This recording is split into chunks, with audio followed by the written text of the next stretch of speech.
어느덧 에스라 21번째 메시지를 끝으로 말씀 디저트를 마치게 됐습니다. 말씀 가운데 동참해 주신 성도님들에게 감사를 드리며 우리들의 건강과 예배를 지키시고 보호해 주신 하나님께 영광을 돌립니다. 오늘 본문은 에스라 10장 18절에서 44절까지인데 기나긴 명단들이 나열되어 있기 때문에 18절에서 22절까지와 마지막 부분인 43절, 44절까지만 봉독해 드립니다. 제사장의 무리 중에 이방 여인을 아내로 맞이한 자는 예수와 자손 중 요사닥의 아들과 그의 형제 마세야와 엘리에셀과 야립과 그달랴라. 그들이 다 손을 잡고 맹세하여 그들의 아내를 내보내기로 하고 또 그 죄로 말미암아 수량 한 마리를 속건제로 드렸으며 또 인멜 자손 중에서는 하나니와 스바데아요 하림 자손 중에서는 마이세야와 엘리야와 스마야와 여이엘과 우시아요 바수올 자손 중에서는 엘르에네와 마세야와 이스마엘과 느다넬과 요사박과 엘리사였더라. 43절 느보 자손 중에서는 여이엘과 마따디야와 사박과 스비네와 이또와 요엘과 브나야더라. 이상은 모두 이방 여인을 아내로 맞이한 자라. 그 중에는 자녀를 낳은 여인도 있었더라. 오늘 돌이킨 자의 이름으로 남겨지라. 돌이킨 자의 이름으로 남겨지라. 그 제목으로 에스라의 막을 내리겠습니다. 오늘 소개되고 있는 명단은 에스라의 개혁에 동참해서 모든 그 이방에 가증한 것들로부터 다시 돌이킨 사람들을 적어놓은 본문입니다. 이 명단을 쭉 읽으면서 제 마음에는 단계적인 심정의 변화들이 있었습니다. 처음에는 이 사람들이 지금 이방 족속과의 자폰으로 하나님이 성전을 건축하게 해주시는 은혜를 베푸셨건만 그 은혜 안에 살아내지 못하고 이 세상과 섞여서 참 한심한 불신앙의 그 인생들을 살아왔구나. 참 부끄러운 이름들이다.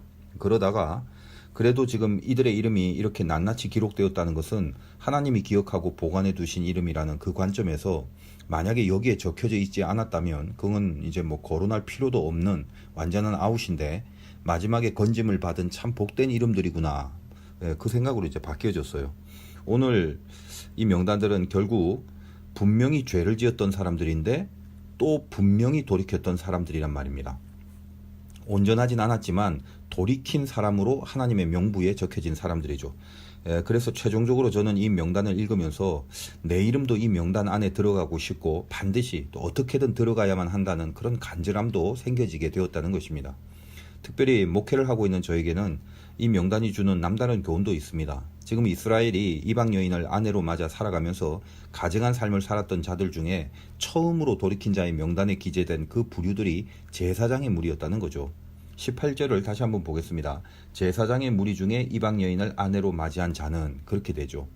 그리고 그들이 그 죄에서 돌이켜서 모든 이방의 족속들을 끊어내기로 맹세하면서 하나님 앞에 속건제를 드리게 됩니다. 19절 보겠습니다.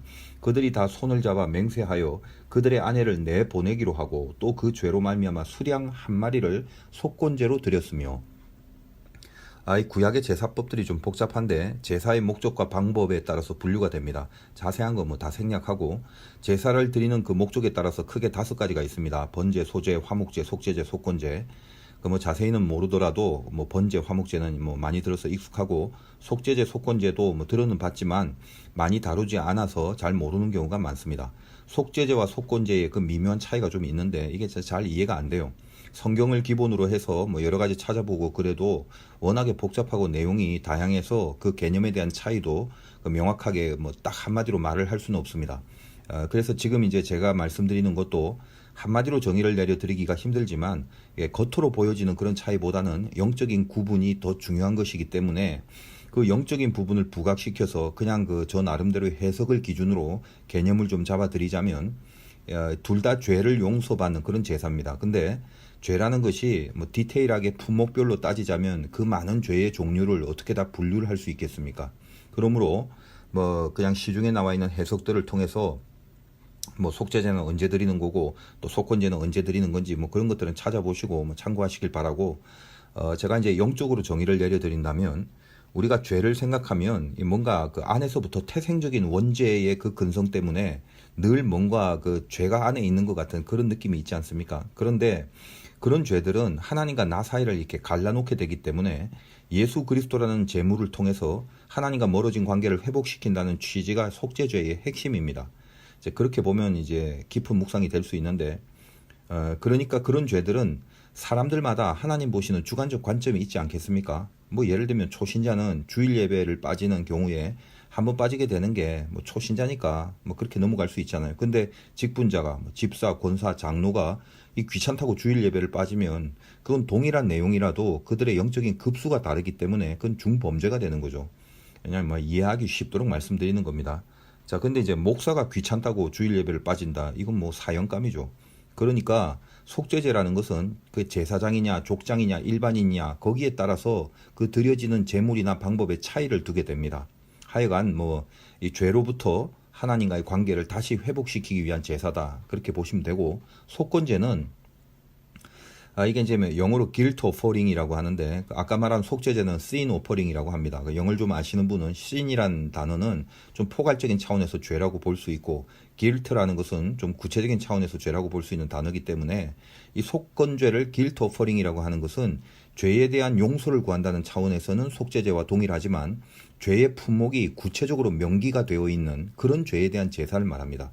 예를 들면 성경에 그 명시된 속건제를 드려야 될 상황은 하나님의 성물에 대한 죄, 그것도 뭐 쉽게 말하자면 예를 들면 뭐 교회 기물을 고의적으로 파손했다든지 뭐 그런 걸 말하는 거고, 또 혹은 사람들의 물건을 훔치거나 빼앗은 그런 경우에 그 피해를 준 분량의 20%를 더 보태서 배상을 해야 하고, 또 하나님께는 그 드리는 제물이 딱 한 가지인데 수량, 오로지 그 수량 하나로 제사를 드려야 하는 제사법, 그게 이제 속건제입니다. 그러니까 일종의 구체적인 죄에 대한 그 피해를 배상한다는 차원의 제사를 말하는 거예요. 이 속건제는 누구라도 하나님께 수량 한 마리 그걸 드려야 한다는 것은, 예를 들어 뭐 남의 것을 훔쳤다 하면 이거 속건제를 드려야 되는데, 그건 뭐 제사장이 그렇게 했든 일반인이 그렇게 했든 동일한 비중의 죄로 본다는 개념입니다. 그래서 그 누구라도 수량 한 마리는 필수적으로 드리는 제사예요. 자, 결론적으로 보면 속죄제가 그리스도로 인하여 하나님과의 관계를 회복시키는 근본의 부분에서 행하는 제사라면, 속건제는 그리스도로 인하여 내가 범한 죄를 배상해서 그 죄를 사함받게 하는 현상적인 차원, 즉 현상의 부분에서 행하는 그런 제사다. 이렇게 정리를 하면 되겠습니다. 이제 다시 돌아가서 이 돌이킨 자들의 명단에 제사장이 제일 먼저 기록돼서 그들이 속건제를 드립니다. 그리고 그 다음에 어떤 부류냐면 레위, 그리고 이제 성전에서 노래하는 자, 그리고 이제 이스라엘 백성의 순으로 기록되어 있습니다. 이들이 그 제사장 무리처럼 전부 다 속건제를 드리면서 돌이킨 사람들로 지금 적혀져 있다는 것입니다. 저도 이제 목회를 하면서 성도님들이 건강하고 은혜가 넘치면 그것이 기쁨이 되지만, 또 반면에 성도님들이 병이 들어서 막 아파하고 또 죄를 짓고 뭐 떨어져 나가고 뭐 이러면 그것이 마치 저의 책임인 양 마음이 아프고 또 죄스럽게 됩니다. 오늘 본문에서도 죄의 책임도 먼저 지는 그 영성으로 살아갈 것을 이 명단의 제사장을 먼저 기록함으로써 그걸 교훈하고 있다는 것입니다. 교회와 다른 세상의 공동체의 차이점이 이거죠. 세상은 책임을 나 외의 것에 넘기려고 그렇게 혈안이 돼서 살아가고, 그러다 보니까 윗사람이 지은 그 죄도 아랫사람이 대신 받게 되는 그런 형국이지만, 교회는 내가 책임을 지고 내가 먼저 엎드리는 그 영성으로 살게 하는 하나님 나라의 공동체라는 점이죠.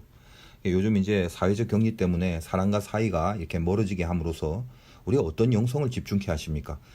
사람과 멀어지지만 하나님과 그래서 더 가까워지는 그런 메시지를 주시는 뭐 그런 의도가 있지 않은 것 같습니까? 뭐 마스크 하고 다니는 거 어떠세요? 그냥 이렇게 숨 쉴 때는 숨을 내뿜으면 밖으로 나가버리잖아요. 근데 마스크를 하니까 숨을 내뿜어도 그 숨을 내가 다시 또 느낄 수 있잖아요.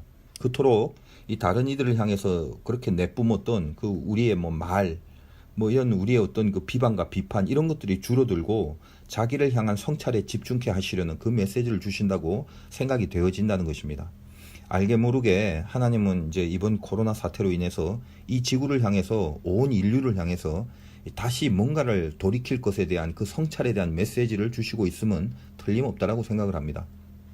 저는 이 에스라의 최후의 명단이 돌이킨 자들의 이름이라는 게 얼마나 위로가 되는지 몰라요. 만약에 이것이 돌이킨 자의 이름이 아니라 흠 없는 자들의 명단이었다면, 돌이킬 필요가 없는 정도로 완벽한 자들의 명단이었다면 내 이름은 과연 여기에 적혀질 수 있었겠는가? 여러분, 그 학교 다닐 때 교실 칠판 한 구덩이에 보면 늘 이름들이 좀 적혀 있죠. 지각한 사람, 숙제 안 한 사람. 그러면은 그날 하루 종일 학생들이 그 이름을 보게 되고 당사자는 하루 종일 부끄러운 수치를 느끼게 됩니다. 오늘 본문에 적힌 사람들이 그냥 지각하고 숙제 안 한 정도, 그건 아니었죠. 하나님을 저버리고 가증한 이방을 택한 자들의 명단이었습니다. 그거는 하루가 아니라 영원히 부끄러운 그 수치, 또 그것뿐만 아니라 형벌의 저주를 받고 살아야 할 대상으로 남게 되는 그런 기록이 될 수도 있었다는 겁니다. 그러나 하나님은 이 이름들을 영예롭게 여기셨어요. 하나님의 약속의 대가인 성전을 세우고 주님의 보혈인 유월절로 시작해서 도려내는 결단, 또 맹세의 각오, 이런 것을 거치면서 이제 오늘 속건제를 드림으로 그 모든 죄에서 돌이켜지는 그 모습으로 남겨지며 이 명단에 에스라의 그 마지막 메시지를 싣고 끝이 납니다. 우리가 천국의 명부에 기록될 수 있는 거, 완전하고 흠이 없어서가 아니라는 거, 그걸 아셔야 되죠. 에스라가 옷을 다 찢어버리듯이 하나님의 마음도 찢어지는 아픔, 그걸 느낄 정도로 우리는 범죄하고 살아가지만 우리는 돌이킬 수 있는 반전의 기회를 늘 얻으면서 살아가는 그런 신비가 있다는 것입니다. 우리가 살아가면서 저지르는 모든 자범죄들이 그게 어떤 종류라도, 그리고 그 죄를 짓고 살아가는 인간이 어떤 종류라도 그리스도로 상징되는 숫 양, 그 한 마리, 그것으로 하나님께 돌이켜질 수 있는 그 길을 하나님이 계속 열고 계시다는 사실이에요. 여기 열거된 모든 사람들은 각자 다 나이도 신분도 직급도 사명도 다 다르지만 그들이 여기 기록될 수 있는 이유 오로지 하나, 그 누구도 예외 없이 수량 한 마리를 제사로 드림으로 그들의 죄에서 돌이킴을 받아낸 사람들이라는 것입니다. 여러분, 우리가 지금까지 에스라를 묵상하면서 하나님의 그 깊은 약속의 성취하심과 인도하심에 얼마나 큰 감동을 받아왔습니까? 그러나 반면에 그 크신 은혜에도 불구하고 포로된 자리에서 여기까지 불려진 인생들이건만 하는 짓들이 죄악이더라. 바로 그런 점에서 얼마나 또 큰 절망감을 느끼게 됩니까? 하나님의 선택받은 백성이라고 늘 근거도 없는 그런 자긍심에 살아왔던 목이 곧은 백성들이 출애굽을 할 때 그렇게 큰 은혜를 받았건만 바다 건너자마자 죄에 빠져서 헤어나질 못합니다. 그리고 40년을 광야에서 연단을 받습니다. 성경은 하나님이 은혜로 세워주시는 그 역사와 인간이 죄로 무너뜨리는 그 역사, 이 두 가지의 반복입니다. 이렇게 말하면 좀 어폐가 있을 수 있겠지만 하나님이 은혜로 세워주시는 실력에 못지않게 인간이 죄로 무너뜨리는 실력 또한 만만치 않다라는 것입니다. 그 악순환의 연장에서 누가 더 세더냐라는 거예요. 바울식으로 하면 내 안에 두 법이 싸우고 있답니다. 자기 생각에는 죄의 법이 더 센 것 같다고 고백하지 않습니까? 우리는 어떻습니까? 바울처럼 오호라 공고한 자로다. 누가 사망해서 우리를 건져낼 수 있다는 말이더냐. 이거 동일한 우리들의 고백 아닙니까? 마음은 원이 있는데 현장은 늘 육신을 섬기고 있는 나 자신을 봅니다. 70년 만에 약속을 지키시는 하나님을 선명히 묵도했건만 1차 포로 귀환 후에 에스라가 오기까지 건 한 60년 동안의 어간에 저들이 자행한 것은 죄악뿐이었다는 것입니다. 그쯤 되면 이제 무슨 힘으로 다시 돌이킬 수 있더란 말입니까? 우리가 죄에 빠져서 신통찮은 인생을 살아갈 때 그것도 회복이 없이 오랫동안 그렇게 젖어 있으면 회복의 소망마저 상실되어서 완전히 고착돼 버린 그런 악성이 모든 것을 무기력하게 만들어 버립니다. 마귀라는 녀석이 집요합니다. 멈추질 않아요. 우리가 오랫동안 죄에 집요해질 때 우리 안에서 나를 다시 일으킬 모든 영적 에너지가 고갈되어 버린다는 것입니다. 누가 이 사망에서 건져낼 수 있단 말이냐, 이 고백이 터져 나올 수밖에 없는 때가 있습니다. 오늘 여러분이 마지막으로 알아야 할 것은 집요함은 지독함을 이길 수 없다는 것입니다. 저는 이제 요즘 욥기를 통해서 욥의 친구들이 아주 집요하지 않습니까? 그러나 이 욥의 친구들의 집요함보다 엘리후의 지독함이 훨씬 더 세다라고 제가 말씀을 드렸는데, 그래서 연결하면 죄에 대한 우리의 그 집요함보다 우리를 향한 하나님의 사랑의 지독함이 훨씬 더 세다는 것을 말씀드리고 싶다는 겁니다. 우리의 불신앙이 아무리 집요하다 할지라도 우리를 돌이키시는 하나님의 지독함을 이길 수가 없다는 것을 알기 바랍니다. 어느 정도로 지독하신 분인가 하면 우리를 사랑하시기에 당신이 직접 우리를 위해 죽으셨습니다. 그 지독한 사랑이 70년 만에 돌아와서 60년 동안을 살아가면서 집요하게 죄만 짓고 살아온 자들을 다시 돌이키게 하셨습니다. 6월절을 시작으로 말씀과 기도를 하게 하시고 또 그것으로 다시 도려낼 것을 도려내게 하시고 또다시 맹세케 만들어서 마지막에 그리스도라는 숫양을 제물로 삼게 하시사 결국은 그 집요한 죄의 벽들을 전부 다 무너지게 하시고 천국의 명부 위에 우리의 이름을 기록하시고야 맙니다. 내가 이 명단에 들어갈 수 있는 이유는 그 하나님의 사랑을 힘입었기 때문이라는 겁니다. 여러분이 지금 어떤 상태인지 모르지만 절대로 의심하지 말아야 할 것이 있습니다. 하나님은 나를 사랑하신다. 당신의 아들을 대신 피를 흘리게 하시기까지 우리를 사랑하신다. 누구라도 수량 한 마리를 제물로 삼아 주셨다는 거예요. 그 지독함을 우리의 집요함이 이길 수는 없다는 것입니다. 그래서 지는 것 같이 느껴지지만 최후 승리를 하고야 맙니다. 6일이 아니라 6년이 아니라 60년 동안의 그 집요한 죄의 무기력 속에 있다 할지라도 하나님의 사랑의 지독함을 이겨낼 수는 없다는 것입니다. 그게 복음입니다. 여러분, 살다 보면 이 험한 종말의 시대에 우리가 너무 멀리 온 것 같은 느낌이 들 때가 왜 없겠습니까? 나의 이름이 저기에 좀 들어가야 하는데 근데 그 간절함마저도 희미해지고 우리는 예배당이란 건물 안으로 몸뚱아리만 들락거리는 악순환을 계속하고 있었는지도 모릅니다. 그러나 분명한 건 그 사랑이 나를 그렇게 내버려 두지 않는다는 겁니다. 그 사랑 때문에 내가 혹시 다시 회복되지 못하는 거 아닌가 하는 두려움, 그게 있다 할지라도 그 하나님의 사랑은 그 두려움을 쫓아냅니다. 에스라의 마지막 장을 통해서 하나님이 말씀하시는 것은 너의 이름을 내가 반드시 여기에 새길 것이다. 바로 이 약속이십니다. 잘나서, 잘해서, 완벽해서, 흠 없어서가 아닙니다. 집요한 죄 속에서 헤어나오지 못하는 그 너를 내가 지독하게 사랑한단다. 그래서 너는 얼마든지 다시 돌이킬 수 있는 사람이라고, 힘을 내라고 그렇게 말씀하십니다. 그것이 에스라의 마지막 말씀입니다. 여러분, 이길 수 없다고 지레 판단하지 말길 바래요. 왜 이렇게 안 되냐고, 이럴 바에는 다 포기해버릴 거라고 체념하지 말길 바랍니다. 너무 오래돼서 너무 늦은 거라고 진단하지 말기를 바랍니다. 그냥 아무런 의욕이 없는 그런 상태라도 좋습니다. 오늘 말씀을 들었다면 가슴에 뜨겁게 새겨 넣는 그 말씀이 하나 있기 바래요. 하나님은 나를 사랑하신다. 아닌 것 같은데 사랑하신다. 아닐 것 같다고 여길 정도로 가망이 없기 때문에 하나님은 당신의 아들의 피를 내 안에 흘려주셨습니다. 그리고 나에 대한 당신의 사랑을 확증하셨답니다. 하나님은 지금의 나를, 이 상태의 나를 지독하게 사랑하고 계십니다. 그 사랑이 나를 다시 돌이키게 하심을 믿습니다. 그리고 여러분의 이름을 눈물겨운 감사로 이 마지막 명부에 적어 놓으시는 그 귀한 승리가 있으시길 바란다는 겁니다.